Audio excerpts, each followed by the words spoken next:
Hello বন্ধুরা, রবি tin mid স্কুলের পক্ষ থেকে তোমাদের সবাইকে স্বাগত। আশা করি তোমরা সবাই অনেক ভালো আছো।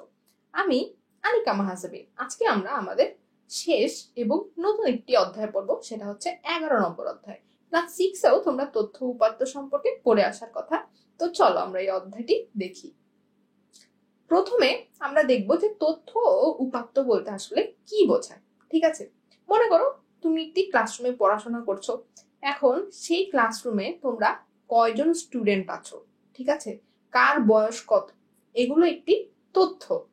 এই তথ্যগুলোকে তুমি যদি সংরক্ষণ করার ব্যবস্থা করো একটি লিস্টের মাধ্যমে বা যে কোনো উপায়, তখনই সেটি হবে হচ্ছে আমাদের উপাত্ত। এখন তোমাদের এই ইনফরমেশন গুলো কি কি থাকতে পারে?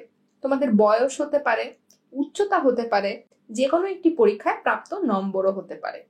তো এখানে আমরা যে জিনিসগুলো শিখবো তথ্য উপাত্ত অধ্যায়ে, সেটা হচ্ছে পরিসর নির্ণয়, শ্রেণী ব্যাপ্তি নির্ণয়, শ্রেণী সংখ্যা নির্ণয় এবং ট্যালি চিহ্নের সাহায্যে গণসংখ্যা নির্ণয়। তো এই জিনিসগুলো কি সেগুলো আমরা একটু পরেই দেখব।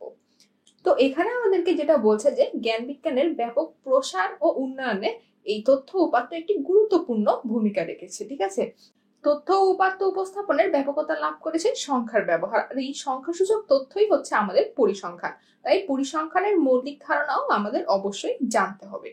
এখন প্রথমে আমরা দেখি যে উপাত্ত জিনিসটা বলতে কি বোঝাচ্ছে। উপাত্ত হচ্ছে সংখ্যা ভিত্তিক কোন তথ্য বা ঘটনা হচ্ছে এমন একটি পরিসংখ্যান। পরিসংখ্যান বলতে যেটা বোঝায় সেটা হচ্ছে কোনো কিছুর হিসাব রাখা। ঠিক আছে, তোমরা দেখবে যে আমাদের প্রত্যেক 10 বছর পর পরই একটি পরিসংখ্যান হয় যে বাংলাদেশের মোট জনসংখ্যা কত। তখন দেখবে যে আমাদের বাসায় এসে এসে কার বাসায় কতজন মানুষ থাকে সেটার একটা পরিসংখ্যান করা হয়। ঠিক আছে, এই যে সংখ্যা ভিত্তিক কোনো তথ্য বা ঘটনা, দেশের জনসংখ্যা কত বাড়ছে প্রতি 10 বছরে, এই ঘটনাটার যে একটা ট্র্যাক রাখার চেষ্টা করছে প্রতি 10 বছর পর পর, যেটাকে আমরা আদমশুমারি বলি, এটা কিন্তু আমাদের একটি পরিসংখ্যান। আর এই তথ্য বা ঘটনার নির্দেশক সংখ্যাগুলো হচ্ছে পরিসংখ্যানের উপাত্ত। যেমন মনে করো এই আদমশুমারির ক্ষেত্রে এই প্রত্যেকটি বাসায় কতজন মানুষ আছে এবং মোট জনসংখ্যা কত, এটা হচ্ছে সেই ঘটনার উপাত্ত। এখন মনে করো 50 নম্বরের মধ্যে অনুষ্ঠিত কোনো পরীক্ষায় অংশগ্রহণকারী 20 জন প্রার্থীর গণিতের নম্বর এখানে দিয়ে দিচ্ছে। এখানে আমাদের গণিতের প্রাপ্ত সংখ্যা নির্দেশিত নম্বর সমূহ একটি পরিসংখ্যান, আর এই নম্বরগুলো হচ্ছে প্রত্যেকটি এই পরিসংখ্যানের উপাত্ত। তাহলে বুঝলে ঘটনা বা প্রক্রিয়াটা হচ্ছে পরিসংখ্যান, এবং সেই পরিসংখ্যানে আমরা যে ডেটাগুলো পাচ্ছি, ঠিক আছে, যেই সংখ্যাগুলো পাচ্ছি সেগুলো হচ্ছে আমাদের উপাত্ত। এই উপাত্তগুলো সহজে সরাসরি উৎস থেকে সংগ্রহ করা যায়। এখন আমরা দেখব যে প্রাথমিক উপাত্ত কাকে বলে। সরাসরি উৎস থেকে সংগৃহীত উপাত্তের নির্ভরযোগ্যতা অনেক বেশি। সরাসরি উৎস থেকে সংগৃহীত হয় এমন উপাত্ত হলো প্রাথমিক উপাত্ত। মাধ্যমিক উপাত্ত আমাদের পরোক্ষ উৎস থেকে সংগৃহীত হয় বিধায় এর নির্ভরযোগ্যতা অনেক কম। এখন আমরা দেখব অবিন্যস্ত উপাত্ত কি এবং বিন্যস্ত উপাত্ত কি। প্রথমে আমরা দেখি যে অবিন্যস্ত উপাত্ত। এখানে দেখো আমাদের 50 নম্বরের পরীক্ষায় যে 20 জন প্রার্থী অংশগ্রহণ করেছে তাদের নাম্বারগুলো একটু এলোমেলো ভাবে আছে। এই নম্বরগুলোর মানের কোনো ক্রমে সাজানো নেই।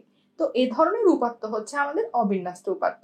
এই উপাত্তের নম্বরগুলোর মানের যে কোনো ক্রমে সাজালে হবে হচ্ছে বিন্যস্ত উপাত্ত। ধরো তুমি এই নম্বরগুলো যদি ছোট থেকে বড়তে সাজাও বা বড় থেকে ছোটতে সাজাও, তখন সেটি একটি বিন্যস্ত উপাত্তে উপনীত হবে। অবিন্যস্ত উপাত্ত এভাবে বিন্যস্ত করা বেশ জটিল হয়, কারণ হচ্ছে ভুল হওয়ার সম্ভাবনা থাকে। ধরো তোমার কাছে এখানে তো কম ডেটা আছে, তোমার কাছে 100 জন বা 200 জনের নম্বর আছে, তখন তুমি সেটাকে সাজাতে গেলে তোমার ভুল হওয়ার অনেক সম্ভাবনা থেকে যায়। এজন্য আমরা শ্রেণী বিন্যাসের মাধ্যমে এই উপাত্তগুলো বিন্যস্ত উপাত্তে রূপান্তর করতে পারি। আবার গণসংখ্যা সারণীর সাহায্যেও আমরা এগুলো উপস্থাপন করতে পারি। তো সেটা আমরা কিভাবে করতে পারি এটি আমরা এই অধ্যায়ে দেখব। প্রথমে আসো আমরা গণসংখ্যা নিবেশনের সারণী, ফ্রিকোয়েন্সি ডিস্ট্রিবিউশন টেবিল, এটা দিয়ে আমাদের বলছে এই যে আমাদের ডেটাগুলো সেগুলো আমরা যে সাজাবো, ঠিক আছে, সেটার উপায়গুলোই আমরা এখানে দেখব। সেজন্য আমাদের কিছু ধাপ অতিক্রম করতে হবে। সেগুলো হচ্ছে পরিসর নির্ণয়, শ্রেণী ব্যাপ্তি নির্ণয়, শ্রেণী সংখ্যা নির্ণয় এবং ট্যালি চিহ্নের সাহায্যে গণসংখ্যা নির্ণয়। প্রথমে আমরা দেখি যে পরিসর বলতে আসলে কি বোঝায়। পরিসর নির্ণয় হচ্ছে আমাদেরকে যেই ডেটাগুলো দিয়ে দিবে সেখানে যে সর্বোচ্চ মান আছে এবং সর্বনিম্ন মান আছে সেটা আমাকে প্রথমে খুঁজে বের করতে হবে এবং এদের বিয়োগফলের সাথে 1 যোগ করতে হবে। তারপরে আমরা যেই ভ্যালুটি পাবো সেটি হচ্ছে আমাদের পরিসর। এখানে মনে করো আমার সর্বোচ্চ নম্বর আছে হচ্ছে 50 এবং সর্বনিম্ন নম্বর আছে হচ্ছে 20, তাহলে আমার পরিসর কি হবে? 50 বিয়োগ 20 যোগ 1। তো আশা করি পরিসর কি এটা তোমরা বুঝতে পারলে। এখন আসো আমরা দেখব যে শ্রেণীব্যাপ্তি কি। এখানে শ্রেণীব্যাপ্তি হচ্ছে তুমি মনে করো এই নম্বরগুলোকে কতগুলো ক্লাসে ভাগ করবে। ধরো 20 থেকে 25, 25 থেকে 30, 30 থেকে 35 এরকম কতগুলো ক্লাসে ভাগ করবে। তারপর এখানে দেখবে যে 20 থেকে 25 এর মধ্যে কতগুলো নাম্বার আছে, বা 30 থেকে 35 এর মধ্যে কতগুলো নাম্বার আছে। তো এরকম প্রত্যেকটি ক্লাসের ক্ষেত্রে আমাদের ব্যাপ্তি বা পার্থক্যটা কত হবে। ধরো 20 থেকে 25 নিব, নাকি 20 থেকে 30 নিব, নাকি 20 থেকে 35 নিয়ে আমি একটি ক্লাস করব। সাধারণত স্ট্যান্ডার্ড ভাবে আমরা শ্রেণীব্যাপ্তি 5 ধরি। এখানে দেখি আমরা শ্রেণী সংখ্যা কি। শ্রেণী সংখ্যা হচ্ছে পরিসর ভাগ শ্রেণীব্যাপ্তি। এখন এখানে আমার পরিসর হচ্ছে 31 এবং শ্রেণীব্যাপ্তি হচ্ছে 5। তাহলে দেখো আমার শ্রেণী সংখ্যা আসলো 6.2। এটাকে আমরা সবসময় উপরের সংখ্যায় রাউন্ডিং করব, আপার রাউন্ডিং করব, পূর্ণ সংখ্যায় পরিণত করব। তো এখন দেখো আমার শ্রেণী 7টা, অর্থাৎ আমি শ্রেণীব্যাপ্তি 5 ধরে 7টা শ্রেণী তৈরি করব। ঠিক আছে, এখানে শ্রেণী সংখ্যা আমাদের 7 বলতে বোঝাচ্ছে এই শ্রেণীব্যাপ্তি 5 ধরে আমরা যেই শ্রেণীগুলো সাজাবো তার সংখ্যা হবে 7টি। এখন শ্রেণীব্যাপ্তি 5 ধরে আমরা যে শ্রেণী সাজাবো আমরা শুরু করব কোথা থেকে? শুরু করব হচ্ছে আমাদের এই পরিসরের সর্বনিম্ন মান যেটা আমরা পেয়েছি, অর্থাৎ আমাদের যে ডেটা দিয়ে দিবে সেখানে সর্বনিম্ন মান যেটা, সেখান থেকে আমরা আমাদের শ্রেণী শুরু করব। তাহলে এখানে আমাদের প্রথম শ্রেণীটা কি হবে বলতো? যদি আমাদের নিম্ন সীমা হয় হচ্ছে তোমার 20 এবং শ্রেণী ব্যাপ্তি হয় 5, তাহলে আমাদের শ্রেণীটি হবে 20 থেকে 24। এখন তোমার প্রশ্ন যে এই 24 থেকে 20 বিয়োগ করলে তো আমরা 5 পাই না, 4 পাই, তাহলে আমার শ্রেণী ব্যাপ্তি 5 হলে আমি 20 থেকে 24 কেন নিলাম? আসলে শ্রেণী ব্যাপ্তি গণনাটা হয় অনেকটা পরিসরের মতো, এই 24 বিয়োগ 20 যোগ 1, সুতরাং 5। এটা হচ্ছে আমাদের শ্রেণী ব্যাপ্তি, এভাবে আসে আসলে। ঠিক আছে, যেটা আমরা ধরে নিয়েছি 5। তাহলে আমাদের শ্রেণীটি কি হবে? 20 থেকে 24। এখন এরকম কয়টি শ্রেণী হবে আমরা সেটাও বের করেছি, সেটা হচ্ছে আমাদের শ্রেণী সংখ্যা 7। সুতরাং দেখো প্রথম শ্রেণীটি হবে হচ্ছে আমার 20 থেকে 24, এভাবে এর পরে হবে 25 থেকে 29, এরপরে 30 থেকে 34, এভাবে 50 থেকে 54 পর্যন্ত। এবং কয়টি আছে দেখো তো শ্রেণী, গুণে দেখবে তুমি 7টি আছে, 1 2 3 4 5 6 7। এখন আমার শ্রেণী নেওয়া হয়ে গেল। এখন আমরা দেখব ট্যালি গণনা। ঠিক আছে, ট্যালি চিহ্নের সাহায্যে কিভাবে গণসংখ্যা আমরা নির্ণয় করতে পারি, আর এই ট্যালিটাই বা কিভাবে গণনা করতে পারি। ট্যালি চিহ্ন হচ্ছে আমাদের এই যে শ্রেণীগুলো, এগুলোর মধ্যে কতগুলো উপাত্ত বা ডেটা আছে। ঠিক আছে, 20 থেকে 24 এর মধ্যে কতগুলো নম্বর আছে সেটা আমরা বের করব। বের করে ট্যালি আকারে লিখব। ট্যালি হচ্ছে এরকম ভাবে বাঁকা দাগ দিয়ে হিসাব করা হয়। তো এরকম 4টি দাগ হয়ে গেলে পরের দাগটি আমরা সাধারণত আড়াআড়ি ভাবে দিই 5 নম্বর। তারপরে যদি আরো ডেটা থাকে তখন আমরা আবার এরকম আড়াআড়ি ভাবে দাগ দেওয়া শুরু করি। এটা হচ্ছে আমাদের ট্যালি লেখার যে নিয়ম সেটা। তো এখানে আমরা প্রথমে দেখি যে এই 20 থেকে 24 এর ভিতরে আমাদের কয়টি ডেটা আছে। দেখো তুমি যদি হিসাব করো 20 থেকে 24 এর মধ্যে এখানে 20 একটি ডেটা আছে, 20 দুইটি আছে। তারপরে দেখো আমাদের 20 থেকে 24 এর মধ্যে কিন্তু আর কোনো ডেটা নাই, তাহলে এখানে আমার ট্যালি হবে কত? এখানে আমার ট্যালি আসবে 2টি। এরকম ভাবে দেখো 25 থেকে 29 এর মধ্যে আমার কয়টি ডেটা আছে? 25 আছে। আর কি আছে বলতো? 25 আছে, 25 দুটি আছে, আর কিছু নেই। তাহলে এখানেও আমার ট্যালি হবে 2টি। 30 থেকে 34 এর ভেতরে দেখো, 30 থেকে 34 এর ভেতরে আমার 30 আছে 2টি, এছাড়া আছে আমার আরেকটি 30 আছে এবং আরেকটি 30 আছে, 4টি 30। ঠিক আছে, তাহলে আমার এখানে কয়টি আসবে? এখানে আমার 4টি ট্যালি চিহ্ন আসবে, কারণ 4টি 30 আছে। এখন 35 থেকে 39 এর মধ্যে দেখো এভাবে 35 থেকে 39 এর মধ্যে আমার 2টি ডেটা আছে, 35 এবং 35, দুটি 35। এরপর 40 থেকে 44 এর ভেতরে দেখো, 40 থেকে 44 এর ভেতরে 40 আছে 2টি, 41 আছে অর্থাৎ 3টি হলো, এছাড়া আছে 42 অর্থাৎ 4টি হলো, এরপরে আর কিছু নাই। তাহলে আমাদের এখানে 4টি ট্যালি চিহ্ন হবে। এরপর দেখো 45 থেকে 49 পর্যন্ত, 45 থেকে 49 এর মধ্যে আমাদের 5টি ডেটা আছে। এই জন্য আমরা 4টি ট্যালি চিহ্ন দেওয়ার পরে আরেকটি চিহ্ন কিন্তু আড়াআড়ি ভাবে দিয়েছি। ঠিক আছে, এখন দেখো 50 থেকে 54 এর ভেতরে আমাদের কত আছে? 50 থেকে 54 ভিতরে আমাদের শুধু 50ই আছে, এই জন্য আমাদের একটি ট্যালি চিহ্ন এসেছে। এখন আমরা যেটা করব, মোট বের করব। মোট কিভাবে বের করব? এই ট্যালি চিহ্ন থেকে আমরা কত পাই? 2। এখান থেকে আমরা পাই 2, এখান থেকে আমরা পাই 4, এখান থেকে আবার পাই 2, এখান থেকে পাই 4, এখান থেকে পাই 5, এখান থেকে পাই 1। এখন এদের যোগ করো, 2 আর 2 4, যোগ 8, যোগ 10, যোগ 4 14, যোগ 5 হচ্ছে 19, যোগ 1 20, অর্থাৎ আমাদের মোট কত আসবে? মোট আসবে 20। এখন এই যে আমি ট্যালি থেকে সংখ্যাগুলো লিখলাম, এগুলো হচ্ছে কিন্তু আমাদের গণসংখ্যা, ঠিক আছে?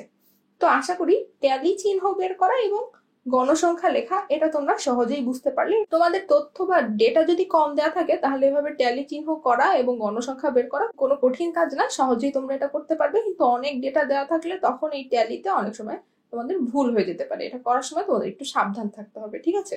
তোমরা একটা কাজ করতে পারো, যেই ভ্যালুগুলো তোমরা লিখে ফেলবে ট্যালি, সেগুলো ক্রস চিহ্ন দিয়ে পেন্সিল দিয়ে কেটে দিয়ে তারপরে হিসাব করতে পারো, তাহলে তোমাদের ভুল হওয়ার সম্ভাবনা একটু কম হবে। এখন আমরা দেখব লেখচিত্র বা আয়তলেখ সম্পর্কে। তথ্য উপাত্ত লেখচিত্রের মাধ্যমে উপস্থাপনা একটি বহু প্রচলিত পদ্ধতি। আমাদের কোনো পরিসংখ্যানে ব্যবহৃত উপাত্ত লেখচিত্রের মাধ্যমে উপস্থিত হলে তা আমাদের বুঝতে সুবিধা হয়। এজন্য এই বোঝা এবং সিদ্ধান্ত গ্রহণের জন্য আমরা গণসংখ্যা নিবেশনের চিত্র লেখচিত্রের মাধ্যমে উপস্থাপন করে থাকি। এই গণসংখ্যা নিবেশন উপস্থাপনের বিভিন্ন রকম লেখচিত্র থাকলেও আমরা শুধু দুটি নিয়ে আলোচনা করবো। কি কি বলতো? একটি হচ্ছে আয়তলেখ এবং আরেকটা হচ্ছে পাই চিত্র। এখন আমরা এরকম বিভিন্ন রকম গ্রাফ কোথায় কোথায় দেখি বলতো? আমরা যখন যে কোনো খবরের কাগজে বা যে কোনো নিউজে আমাদের শেয়ার বাজারের অবস্থা কি সবকিছুই কিন্তু আমরা একটি গ্রাফের সাহায্যে দেখি, তাই না? তারপর আমরা যখন ক্রিকেট খেলা দেখি, আমাদের কত ওভারে কত রান দরকার, এটা কিন্তু আমরা সবসময় একটি গ্রাফ বা এরকম একটি লেখচিত্র সাহায্যে দেখি। তো এই তথ্য উপাত্ত অধ্যায়ে আমরা লেখচিত্র যেটা দেখবো, ঠিক আছে, প্রথমে আয়তলেখ দেখবো। এই ক্ষেত্রে যেটা করা হয়, এক্স অক্ষ বরাবর শ্রেণী ব্যাপ্তি এবং ওয়াই অক্ষ বরাবর আমাদের গণসংখ্যা নিয়ে আয়তলেখ লেখা হয়। শ্রেণী ব্যাপ্তি হচ্ছে শ্রেণীগুলো, ঠিক আছে?